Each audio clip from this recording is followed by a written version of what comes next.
Well, Syrian TV says army forces have found chemicals in militant-held tunnels in the suburbs of the capital, Damascus. Reports say Syrian soldiers suffocated after finding the chemicals in Jober neighborhood. Now the area is now under control, controlled by army forces, and heavy clashes continue between Syrian soldiers and the insurgents. UN envoy Angela Kane has arrived in Damascus to press for an investigation into an alleged chemical weapons attack this week. The opposition has accused the Syrian government of carrying out a toxic gas attack on the eastern suburbs of Damascus on Wednesday. Now the government calls the claim absolutely baseless. We're going to turn to New York, joined by activist and commentator, Mr. Don DeBar. Thank you so much for being with us, Don. Looking at the situation, does it sound to you sort of like the WMDs that we saw leading up to the Iraq War? Absolutely. Yes. Yes, it does.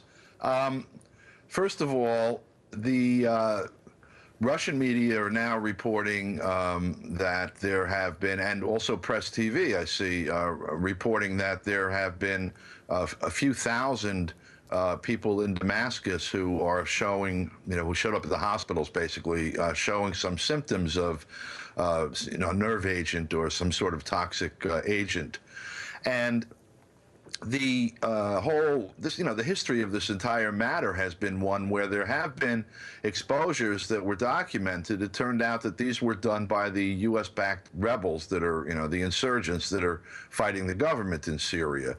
What was particularly troubling to me is that a couple of days after we stopped being able to get Press TV over YouTube here, and also interference with the website, we started to hear reports in the American media about what they have been very slyly characterizing as an attack by the government on civilians, but not actually stating it, saying that it needed to be investigated.